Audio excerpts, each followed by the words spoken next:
مش كل اعلان بيبيع منتج. في نوع من الاعلانات مش جاي يقول لك اشتري دلوقتي والا العرض هيفوتك. النوع ده بيقدم رسالة خفية ويسيبك ويمشي، ودايما النوع ده انت بتشوفه في رمضان. عشان كده في حلقة النهارده قررت ان انا اخدك جولة في مواسم رمضان المختلفة واوريك 4 اعلانات من النوعية دي، كل واحد فيهم بيبيع حاجة غير المنتج. هقابلك بعد الانترو.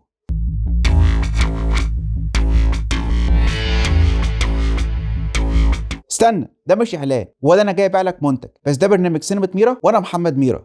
عارف صاحبك اللي بقاله كتير ما كلمكش وفجأة تلاقيه في رمضان يكلمك ويقول لك كل سنه وانت طيب؟ قبل ما تساله وتقول له ايه اللي فكرك بيا، هيرد عليك ويقول لك اصل انا شحنت الكارت هنا واخدت 5 اضعاف الشحنه. في الحاله دي انت لازم تقول كلمه واحده بس: منك لله شركه محمول يلا خليتنا نسمع اصوات ما كناش عايزين نسمع صوتها.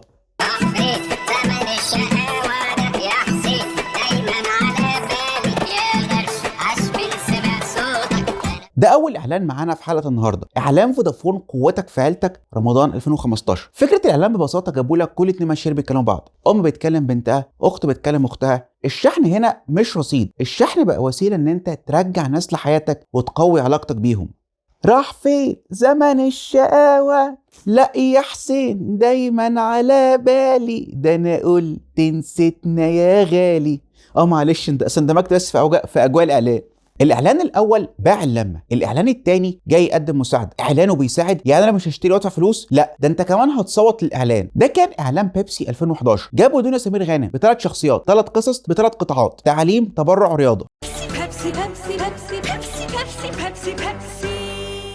كل شخصيه كانت بتحكي عن المشاكل اللي بتواجهها عشان تاخد اخر ازازه بيبسي موجوده في السوبر ماركت. لكن الاعلان ما كانش عن الازازه، الاعلان كان عن الاختيار، انك هتختار قطاع من ال3 تصوت له، واكتر قطاع كان هياخد تصويت بيبسي كانت هتقدم مبلغ مالي لدعم القطاع ده. الاعلان ده كان بيبيع احساس بالتاثير والقيمه، وان صوتك له وزن. والذكاء هنا ان بيبسي خلتك تحس بالمسؤوليه. الاعلان الثالث وده اتمنع من العرض ليه؟ عارف عني بيانات سريه؟ لا، جابوا ناس بتغني وترقص في نهار رمضان. في رمضان؟ في رمضان اقسم بالله، في رمضان؟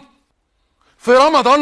انت متأكد؟ اقسم بالله. والاعلان اتمنع عشان كده. يا استاذ ما تخلينيش افطر عليك، روق شويه.